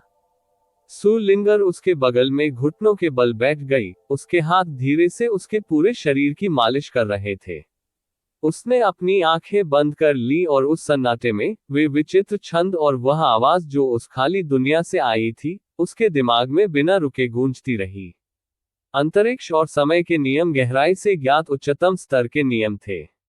ये बात केवल आधुनिक युग तक ही सीमित नहीं थी। देवताओं के प्राचीन युग में भी ये दो नियम अभी भी ब्रह्मांड में ज्ञात सर्वोच्च कानून थे। ये बात के कानून के लिए विशेष रूप से सच था और सच्चे देवताओं की संख्या जो समय के नियमों को थोड़ा सा भी नियंत्रित कर सकते थे, उंगलियों पर गिने जा सकते थे। लेकिन उस खाली दुनिया में उस अलौकिक और भ्रामक महिला आवाज ने शून्यता के कानून की बात की थी। उन्होंने कहा था कि यह अंतरिक्ष के नियम और समय के नियम से भी ऊंचा कानून है। उन्होंने कहा था कि यह ब्रह्मांड को नियंत्रित करने वाले सभी कानूनों और सिद्धांतों का मूल है। अगर किसी ने इस तरह की बात कही होती तो सुनने वाले लोग तुरंत इसे पूरी तरह से बकवास मानते। लेकिन उस खाली दुनिया में मौजूद आवाज में वास्तव में कुछ अजीब मंत्रमुग्ध करने वाला गुण था और इसने उसे पूरी तरह से भरोसा करना छोड़ दिया। उसकी बातें, या शायद ये कहना बेहतर होगा कि उसे ऐसा लग रहा था मानो उसे उसकी बातों पर भरोसा करने के लिए मजबूर किया जा रहा हो। ऐसा लगता था कि उसके द्वारा बोला गया हर एक शब्द और वाक्य अदृश्य ब्रांडों में बदल गया था जो उसकी आत्मा में गहराई से अंकित हो गए थे, ऐसे निशान जिनका वह विरोध नहीं कर सका या मिटा नहीं सका। वे उस तरीके का हिस्सा बन गए थे जिस तरह से उन्होंने सबसे बुनियादी और मौलिक तरीके से दुनिया को देखा और कल्पना की थी। मैं एक आदमी हूँ और मेरी उंगलियां मुड़ सकती हैं, जैसी बुनियादी अवधारणाओं के स्तर पर था। जीवन और मृत्यु का अनुभव करने के बाद, आयामों और पुनर्जन्म के पार कदम बढ़ाने के बाद, शून्यता का नियम, कानून का शून्यता। उसके मन में एक अतुलनीय रूप से अस्पष्ट और अस्पष्ट भावना प्रकट हुई, और चाहे उसने अपने दिमाग को एकाग्र करने या ध्यान केंद्रित करने की कितनी भी कोशिश की, वह स्पष्ट रूप से नहीं सोच सका। ऐसा लग रहा था मानो वह बिल्कुल उसके सामने हो, लेकिन उसने अपना हाथ फैलाने की कितनी भी कोशिश की, वह उसे छूने में असमर्थ था। शून्यता का नियम, वास्तव में यह क्या था? ये सही है, उस आवाज ने कहा कि विश्व विरोधी स्वर्गीय मैनुअल में 3 भाग शामिल थे। उसने संभवतः उन भागों में से केवल एक ही प्राप्त किया था, और यदि वह अन्य 2 भाग प्राप्त करने में सक्षम था, तो क्या उसके लिए यह देखना संभव होगा कि शून्यता का नियम वास्तव में क्या था? जरा ठहरिए, और वह वास्तव में कौन थी? उसने ऐसा क्यों कहा कि वह मुझसे मिलने के लिए उत्सुक है? क्या वह उस खाली दुनिया में बस एक आत्मा की आवाज नहीं थी, और वह वास्तव में अभी भी इस ब्रह्मांड में मौजूद थी? जब मेरे पास स्पष्ट रूप से अब कोई गहन शक्ति नहीं है, तो मैं विश्व विरोधी स्वर्गीय मैनुअल के ज्ञानोदय के क्षेत्र में प्रवेश करने में सक्षम क्यों हुआ? युन चे ने अपनी आंखें बंद कर ली, उसका दिमाग अंतहीन भ्रम और अनगिनत सवालों से भर गया। गहरे विचार में रहते हुए वह अनजाने में सो गया था। शायद ऐसा इसलिए था क्योंकि आत्मज्ञान के उस विचित्र क्षेत्र ने वर्तमान युनचे की मानसिक दृढ़ता पर बहुत अधिक प्रभाव डाला था, लेकिन युनचे इस बार वास्तव में गहरी नींद में सोया था। जब वह जागा, तब तक आसमान में अंधेरा हो चुका था। वह अपने बिस्तर से उठ बैठा और आलस्य से लेट गया। उसके बाद वह तुरंत उज्ज्वल और तरोताजा महसूस करने लगा। इस समय कमरे का दरवाजा हल्के से धक्का देकर खुला और जियो लिंगशी ने प्रवेश किया कोमल कदमों से। वह बाहरी वस्त्र ले जा रही थी जो युनचे के लिए धोए गए थे। जब उसकी सुंदर आंखें उठे हुए युनचे पर पड़ी, तो वे तुरंत चमक उठी। छोटे चे, तुम वास्तव में पहले ही जाग चुके हो। एमेन, मैं अभी उठा। युनचे बिस्तर से उतर गया और जियो लिंगजी की ओर देखा। सु लिंगर के शब्द तुरंत उसके दिमाग में कौंध गए और उसकी निगाहें कुछ गर्म हो गईं। इस समय उसके शरीर में एक ऐसी इच्छा उभरी जिसे वह सहन नहीं करना चाहता था, एक ऐसा शरीर जिसने लगभग 16 घंटों से किसी भी शारीरिक गतिविधि में भाग नहीं लिया था। वह अचानक आगे बढ़ा और जैसे ही जियो लिंगशी ने चौंक कर रोना शुरू किया, उसने उसे कमरे के दरवाजे के सामने दबा दिया जो अभी बंद हुआ था। यू चे का शरीर उसकी कोमल छाती से कसकर दबा हुआ था और उसका चेहरा भी लगभग उसके जेड मियां को छू चुका था। वह उसकी गर्म सांसों को अपने चेहरे पर साफ महसूस कर सकती थी। इस क्षण में जियो लिंगशी का दिल पूरी तरह से अस्त व्यस्त हो गया था और उसने डरपोक आवाज में कहा, लिटिल चे तुम। ओम्फ। जैसे ही ये शब्द जियो लिंगशी के मुंह से निकले, यू चे ने उसके सुगंधित होठों को मोटे तौर पर चूम लिया। वह जो ध्वनियां निकाल रही थी वे तुरंत शक्तिहीन कानाफूसी में विलीन हो गईं। उसके बाद उसने एक और चौंका देने वाली चीख निकाली, लेकिन युन चे ने पहले ही उसे कमर से पकड़ लिया था, जो फिर उसे बिस्तर पर धकेलने के लिए आगे बढ़ा। रिपोर्ट अध्याय टिप्पणियां अध्याय 1380 कुछ गलत हो गया। युन चे कभी भी केवल बातें करने वालों में से नहीं थे और न ही आगे बढ़कर काम करने वाले थे। हालांकि जब जियो लिंगजी की बात आई तो उसके मन में उसके लिए सबसे खास भावनाओं के अलावा कुछ नहीं था। वह उसके लिए सबसे कीमती और संरक्षित थी, जिसे वह कभी जरा भी नुकसान नहीं होने देता था। परिणाम स्वरूप भले ही जियोली ने बहुत पहले ही यू चे और जियो लिंगशी के बीच रिश्ते के लिए व्यक्तिगत रूप से सहमति दे दी थी, इस तथ्य को भी जोड़ ले कि यह बाकी सभी के लिए देखने और समझने के लिए स्पष्ट था, और यहाँ तक कि इस तथ्य को भी कि जियो लिंगशी कभी भी दृढ़ता से अस्वीकार नहीं करेगा उसे, वह अभी भी वास्तव में जियो लिंगशी को प्राप्त करने की इच्छा नहीं रखता था। आप ऑडियो बुक्स 108 देख रहे हैं। धोखेबाजों से सावधान रहें। यहाँ तक कि दोनों महाद्वीपों के दो शिखर अस्तित्व, लिटिल डेमन एम्प्रेस और फैंग जुएर ने यू चे के खलनायक हाथों के आगे घुटने टेक दिए थे, फिर भी जियो लिंगशी पवित्र बने रहे। आज सु लिंगर ने जो कहा था उसका यू चे पर कोई संदेह नहीं था। जियो लिंगशी के होंठ फूल की पंखुड़ियों की तरह कोमल और स्पर्श करने में चिकने थे। इसी क्षण यू चे के दोनों हाथ उसके कपड़ों की बेल्ट पर आ गए। जियो लिंगजी कराहने लगी, उसकी सांसें भारी होने लगी क्योंकि वह हर सांस के लिए धीरे धीरे हौंफने लगी।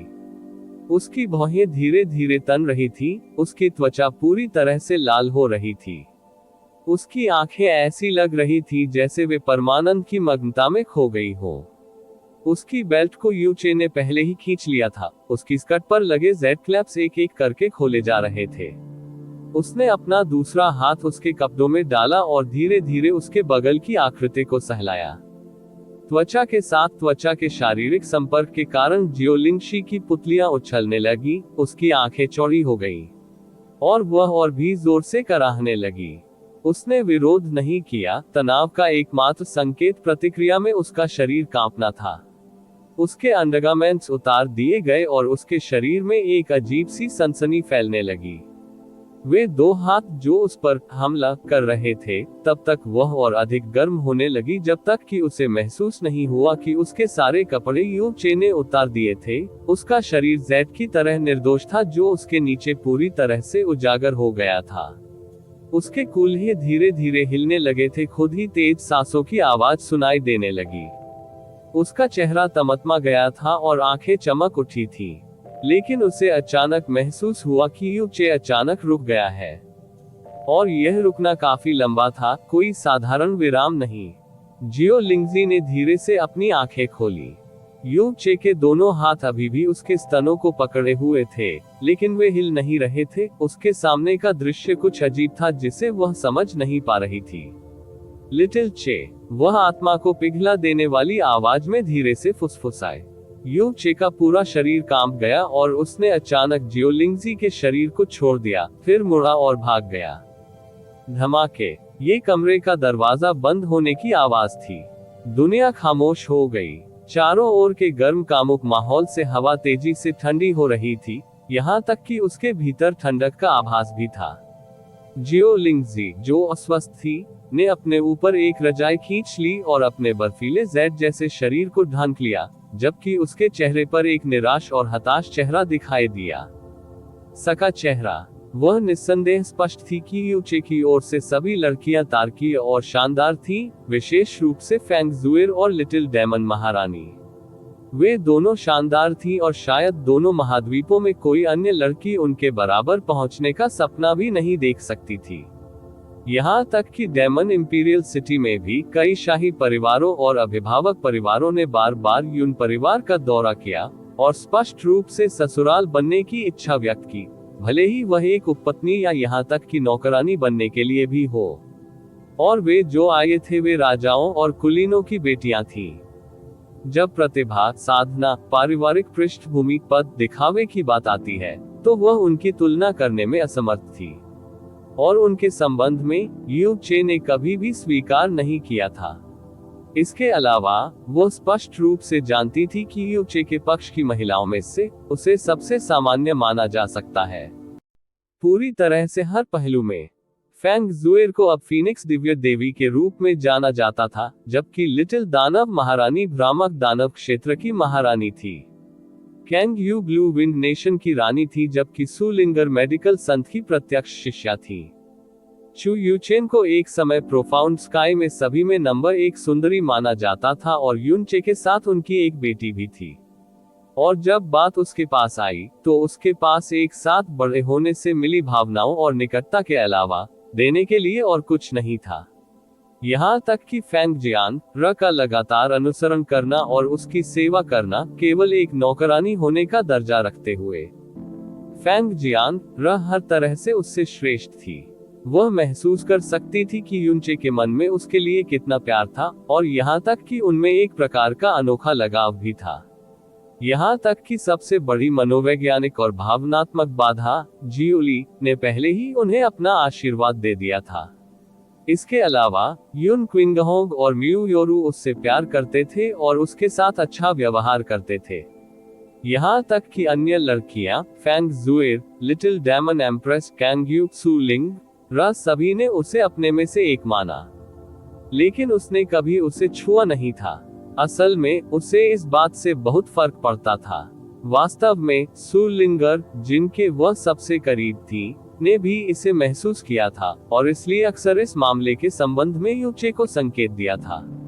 अब यूचे अचानक उठकर भाग गया था। इससे उसके हृदय पर भारी छाया पड़ गई। यूचे ने जल्दी से अपने कपड़े व्यवस्थित किए और जल्दी से आंगन के दरवाजे से बाहर निकल गया। लगभग सु लिंग र से उसकी टक्कर होने वाली थी। बड़े भाई यूचे, आप। यूनचे के गुस्से वाले चेहरे को देखकर सु लिंग र आश्चर्य की झलक दिखाने से खुद को नहीं रोक सकी। यूचे ने तुरंत सु लिंग का हाथ पकड़ लिया। लिंगर, मैं किसी चीज के बारे में तुम्हें ढूंढने ही वाला था। आगे बढ़ने से पहले उसने परिधि को अपनी आंखों से साफ कर लिया। ये सुनिश्चित करने के बाद कि आसपास कोई नहीं है, उसने धीमे लेकिन घबराए हुए स्वर में कहा, मुझे एक बड़ी समस्या है। अभी मैं और लिंगशी, हम वास्तव में जा रहे थे, लेकिन अचानक ये बिल्कुल शिथिल हो गया और कोई प्रतिक्रिया नहीं हुई। कोई प्रतिक्रिया नहीं। सु लिंगर ने उलझन में अपनी आंखें झपकाईं। तभी अचानक उसे एहसास हुआ कि उसका क्या मतलब है, और फिर उसने अपना पक्ष पकड़ लिया और जोर से हंसने लगी। आप अभी भी हंस रहे हैं। यूचे का वर्तमान चेहरा आपका सामान्य काला चेहरा नहीं था। एक आदमी के रूप में, एक ऐसे व्यक्ति के रूप में जो उत्कृष्ट था, एक ऐसा आदमी जो एक बार लंबा और मजबूत खड़ा था, जो स्वर्ग में हंस सकता था जब एक महिला की बात आती थी। और इसके अलावा यह उसकी सुंदर और अद्भुत जियोलिंगजी थी। वह अचानक ऐसा कर सकता था। ऐसा मत करो। ये कुछ ऐसा था जिससे हर आदमी भयभीत और शर्मिंदा होगा। उसके पूरे जीवन में नहीं, उसके दोनों जीवन में ऐसा कभी नहीं हुआ था। वर्ष की शुरुआत में भी अपनी सारी गहन शक्ति खोने की वर्तमान स्थिति में वह अभी भी हर दिन लिटिल डेमन एम्प्रेस और फेंग जुएर दोनों का आनंद ले रहा था। क्या ऐसा इसलिए है क्योंकि मेरी गहरी ताकत खत्म हो गई है और मैं अभी भी इस पूरे साल इसी में लगा रहा हूं कि मैंने अपनी सारी यांग ऊर्जा खत्म कर दी है। यूचे की आवाज कांपने लगी। इससे कोई फर्क नहीं पड़ता कि कोई व्यक्ति कितना शक्तिशाली या पराक्रमी है, जब तक वह इस तरह की स्थिति का सामना करता है, वह निश्चित रूप से गड़बड़ होगा। बिल्कुल स्पष्ट रूप से यूनचे कोई अपवाद नहीं था। निश्चित रूप से नहीं। सु लिंग र ने तथ्यात्मक रूप से उत्तर दिया, यद्यपि आपने अपनी गहन शक्ति खो दी है, आपका शरीर निश्चित रूप से किसी भी अन्य व्यक्ति की तुलना में बेहतर है। यदि मैं भी यह सुनिश्चित नहीं कर पा रहा हूं कि आपका शरीर स्वस्थ और अच्छा है, तो मुझे डर है कि मैं गुरु का शिष्य बनने के योग्य नहीं हूं। लेकिन यू चे घबराहट में चिल्लाती रही। वह खुद को चिकित्सा कला में पारंगत थे और सु लिंग र के साथ वे शरीर के संबंध में किसी भी समस्या को हल करने में सक्षम होंगे, लेकिन अभी उनके ऐसा करने में असमर्थ होने का मुद्दा वास्तव में था सामने आया। मुझे एक नजर देखने दो। सु लिंगर की जैड जैसी उंगलियां फैल गईं क्योंकि उसने यू चे के पेट के निचले हिस्से को महसूस किया और धीरे धीरे नीचे की ओर बढ़ी। जैसे जैसे वह नीचे जाती गई, उसके चेहरे के भाव अजीब होने लगे। यू चे की यांग ऊर्जा बिल्कुल भी कमजोर नहीं हुई। इसके विपरीत यह अत्यंत सक्रिय था, ऐसा लग रहा था जैसे यह उबलने वाला है। बिल्कुल स्पष्ट रूप से, वह निश्चित रूप से काफी समय से जियोलिंगजी के साथ उत्तेजित अवस्था में चल रहा था, और फिर आखिरी क्षण में यह अचानक बंद हो गया। सु लिंगर के होंठ मुड़े हुए थे। उसने अचानक यू चे का हाथ पकड़ लिया और उसकी कोमल छाती पर दबाव डाला। उसने अपनी सुंदर आंखें उठाई और उसकी ओर आकर्षक ढंग से देखा और उसके होंठ धीरे से कहने लगे, बड़े भाई यू चे, लिंगर अभी चाहता है। जैसे ही उसकी आवाज निकली, एक पल में यू चे का पूरा शरीर ऐसा महसूस हुआ मानो फट रहा हो, जैसे उसके भीतर आग का गोला जल रहा हो। एक हाथ से उसने उसे पकड़ लिया और जबरदस्ती अपने शरीर को आगे की ओर दबाया। सु लिंग र को दीवार पर मजबूती से टिका दिया, लेकिन लगभग तुरंत ही सु लिंग र ने धीरे से उसे दूर धकेल दिया। क्या इसे ऐसा करने में असमर्थ कहा जाता है? क्या आप दिन के उजाले में मुझे धोखा देने की कोशिश कर रहे हैं, मुझे धमकाने की कोशिश कर रहे हैं?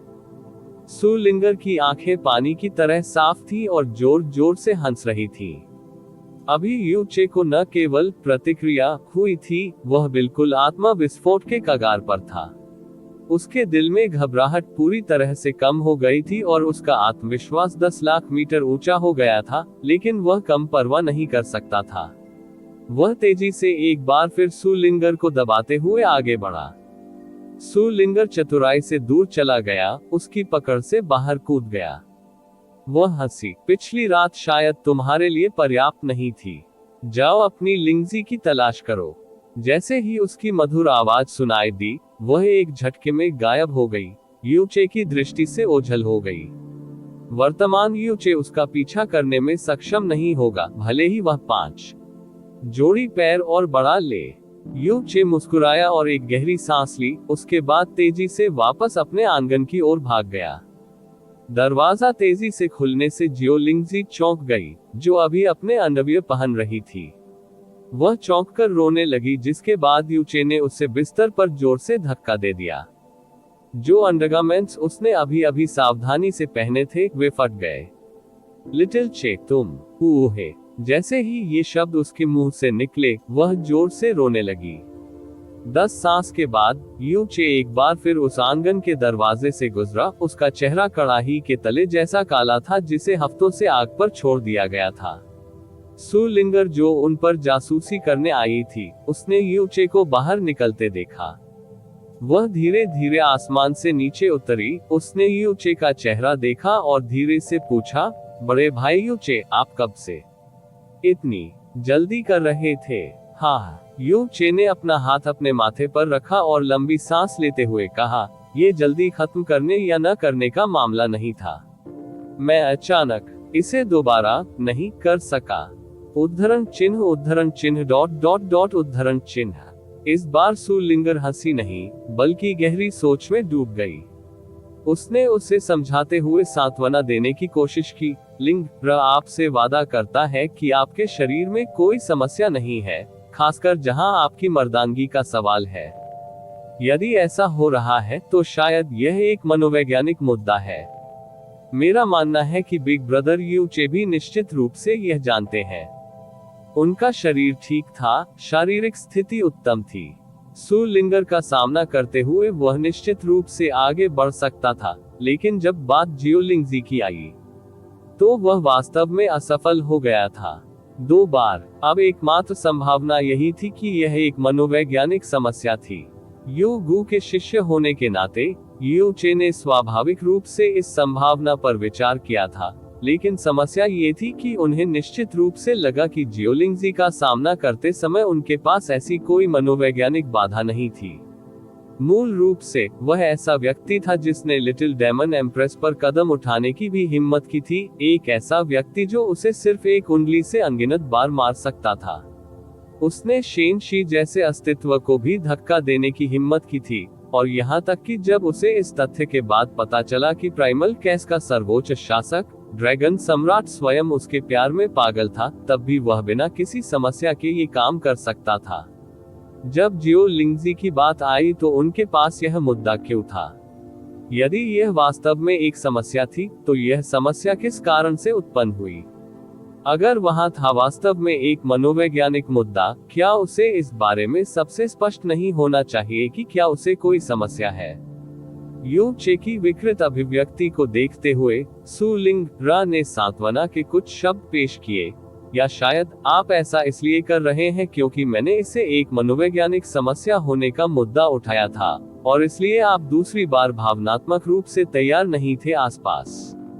इसमें ये भी जोड़े कि आप उसे बहुत महत्व देते हैं और इस प्रकार आपकी मानसिक स्थिति खराब है। शायद तुम कल ठीक हो जाओगे। उद्धरण चिन्ह ... उद्धरण चिन्ह। जैसे ही उसने सिर हिलाया, यू चे का चेहरा थोड़ा बेहतर दिखने लगा। आपको बड़ी बहन जियोलिंगजी को आराम देना चाहिए। आप अभी जिस तरह से हैं, मुझे यकीन है कि आपने उसे काफी डरा दिया है। सु लिंगर ने मुस्कुराते हुए कहा, आप ऑडियो बुक्स 108 देख रहे हैं। धोखेबाजों से सावधान रहें। मुझे लगता है कि अगर आप ऐसा करेंगे तो ये बेहतर होगा।